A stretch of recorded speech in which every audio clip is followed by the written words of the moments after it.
I've been playing Hunter for 5 years now, and throughout my whole experience, I've seen extremely few Hunters that actually knew what they were doing in PvP.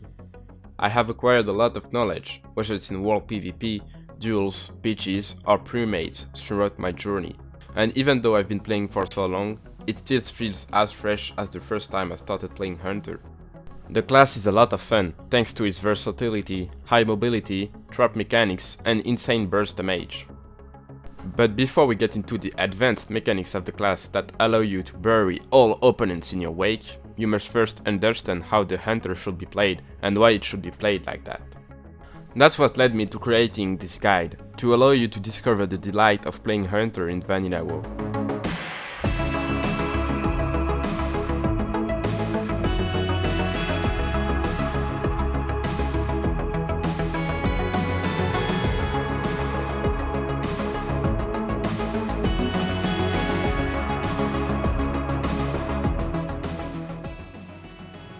This guide has been created after playing for quite a while in a pre-made environment with different team comps. The most efficient one we found is, on defense, 2 mages, 1 priest, 1 hunter and 1 druid.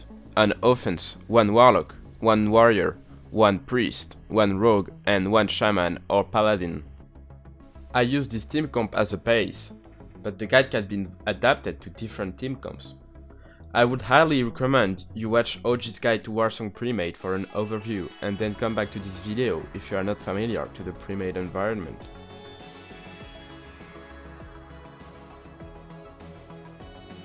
When playing as a team, you must always make good use of your tracking by only giving relevant information to your team. You shouldn't say that there are people coming in flag room, but say the amount of people in tunnel and identify the classes. If necessary, suggest a plan with the information you have. The Hunter usually ends up making the calls, as he's the one with the most intel in BG's World PvP. This requires you to have a playmaker mindset and be ready to take the initiative. Throughout the patches, Hunter always has very reliable burst, which reaches its peak power during ZG patch, thanks to the Traque trinket. This trinket allows you to shred groups of players very efficiently. As you should always be focusing close wearers in a pre-made versus pre-made game, your target of choice will be Warlock, since they are rather squishy. The traps mechanics are unique to Hunters and are very important. They give you a big upper hand in any fight if you end up having a good sense of anticipation and are able to analyze fights and how they will happen. Putting the right trap at the correct spot and the most optimal time is what differentiates good Hunters from bad Hunters. There are spots where you can be sure that your trap will always work. For instance, entrance of banana, connector, or flag spot. Hunter has a lot of survivability thanks to deterrence, the HP pool, and the mobility, which makes them a rather annoying target to kill.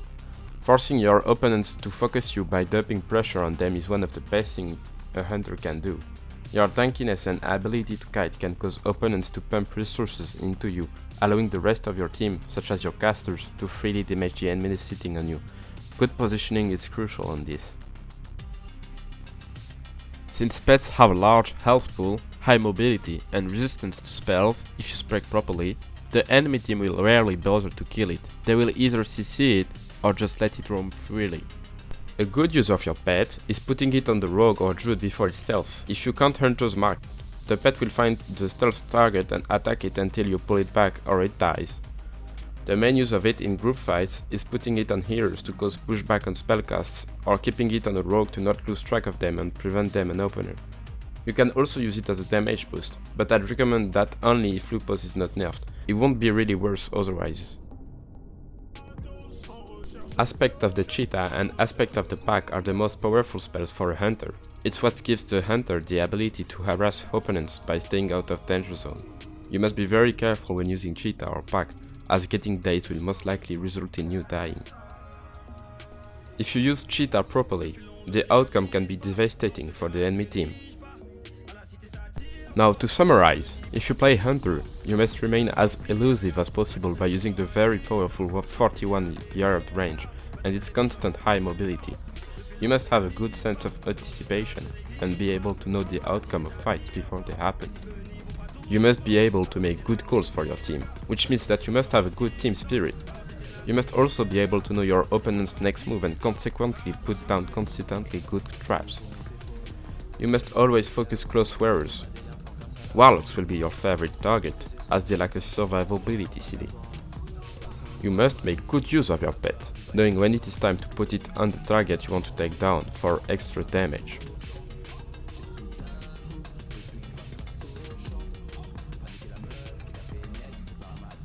There are 3 specs that are good in a pre-made environment. Each have their perks and drawbacks. It's up to you to choose the specialization that fits you the best. These specs are the Wyvern Sting spec, the Marksman spec, and the Scatter Intimidation spec. This spec is barely used anywhere, because most hunters rely on scattershot in their everyday lives. Although, after a while, I've noticed that I could still beat most players without scattershot if I did everything perfectly. This spec can therefore be viable, but requires very little mistakes to play it effectively. The utility of this spec relies in the fact that it gives you an extra CC that will last for 12 seconds, is instant, and has a 41-yard range. The drawback of such a powerful spell is the CD, which is 2 minutes, and the fact that you must be out of combat to use it. Which may sound very unsettling, but is not that much an issue if you acknowledge it and manage combat status properly. Here are some examples of the uses of Wyvern Sting. They're pushing up.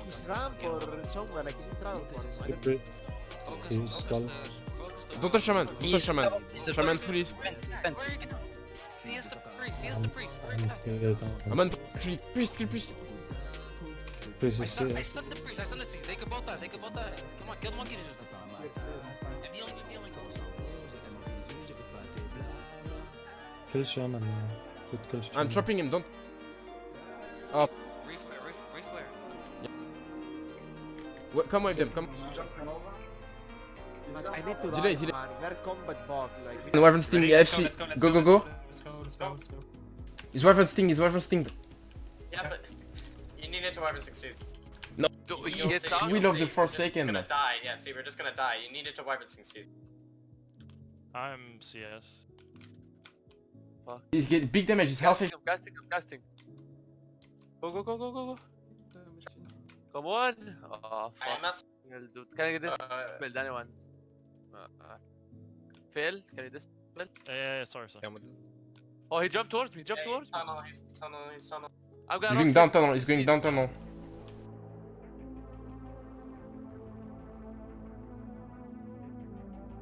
Now are you gonna be more Wyvern 60? My chips. He's trapped, Okay, I'm gonna get sheeps. he's feared We're also. coming in a second. Oh, I mean, I'm mounting there, I don't know how long. That's a repick for sure. Okay. it's gouged. fucking Cap. During everything? He's dead. Cap. One fire blast crit, dude. You guys Yes! Big nice. Nice.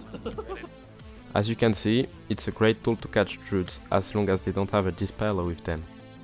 I would recommend this spec only to those that master every dimension of PvP as a hunter. This spec is, to me, the best hunter spec for vanilla PvP throughout all the patches. It gives you a lot of damage, whether you're in early tier or late tier gear, and also survivability. Thanks to all the damage increases, true shot aura, and the critted damage multiplier, you will easily hit insane numbers. This spec turns you into the closest worst nightmare, as you will most likely one-shot them if you crit them on an aim shot or a multi-shot. Combined with Runetaki's trinket and good positioning, you will be able to wipe several players at once if you manage to land a double 3-man multi-shot. I would recommend this spec to any hunter looking for a reliable and easy spec to play. This spec purpose is to have more crowd control and is very good for catching an enemy flag carrier if you can make good use of it and have the right teammates. The drawback of this spec is the fact that you lose a lot of damage as well as sure-footed and survivability. On top of this, even though it could be seen as a more CC oriented spec, you lose entrapment and improved wing clip, which makes it, in my opinion, Not as good of a spec as you may think it is.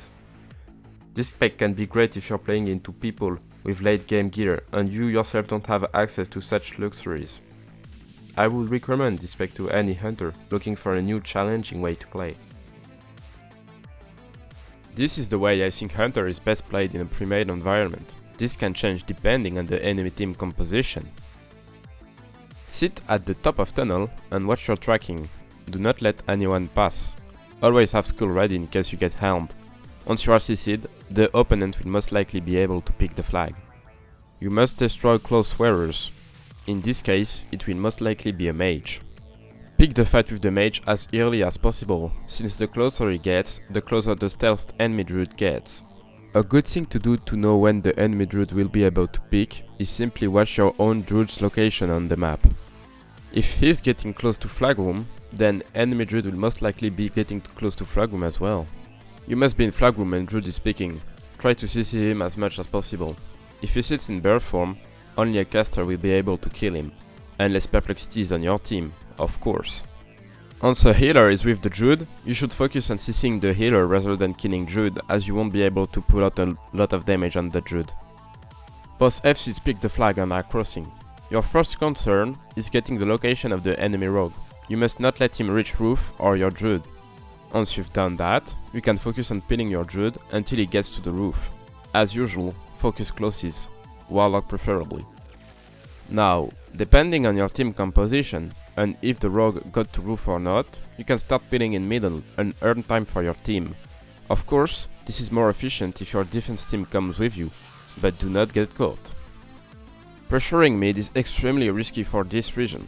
If you or one of your defense player dies, the enemy offense will most likely easily rush to roof. The middle pinning tactic can only be done if you can prevent your opponents from reaching you. Don't forget to use pack, cheetah, and make sure they are not mounted. If middle pinning is too risky, I recommend setting up your defense in tunnel. But watch your tracking. If someone is coming from ramp, you'll see them on top of you. You must go back to banana, depending on the number of enemies there. Tunnel defense is extremely efficient as it is a nice choke point and very good for mages, hunter. If you can't take them down in tunnel, that's fine. You earned a lot of time for your offense and you can retreat to your banana to set up a defense choke point there. As usual, the most important thing is not getting caught, as if one of your defense member dies, he won't be able to get to roof since the offense will block them.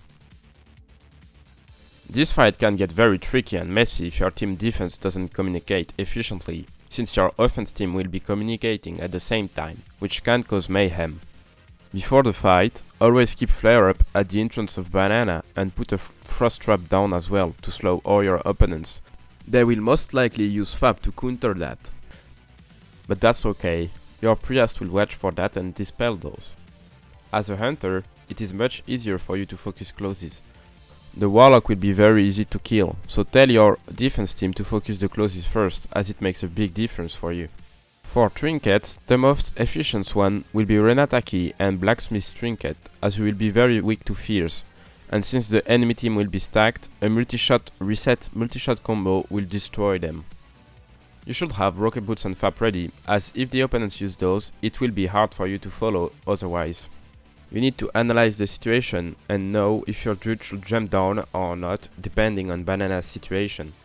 If multiple members of your defense are stuck in unbreakable CCs or will be far enough behind the druid to assist him if he remains on the roof, you will have to make a preemptive call for your druid to jump and reposition himself early, while the remaining CCs on your teammates wear off and you can catch up. Always keep a flare up on your healer so that he doesn't get sapped. Try to kill rogue or warlock as soon as you have an opportunity. If both rogue and warlock died and the enemy team is still staying around fence, go to the middle of the map and do not let rogue and warlock cross. This can be very tricky, but as long as you have pet or hunter's mark on rogue and you don't let warlock reach you, you can kill both. This is a high risk, high reward situation, since as long as you can keep both in middle, the enemy team will most likely not be able to kill your druid. Meanwhile, your mages should be able to wipe the enemy team's offense. Once you manage to wipe the offense, go back to the tunnel fight situation. Please check the description for useful links such as a list of the best PvP gear throughout patches. This guide is a test to see if people are actually interested in this type of content. If you want more of these videos, tell me in the comment what topic you'd be interested in, as long as it's hunter related. Please tell me what I can do better for next guides if I happen to do more.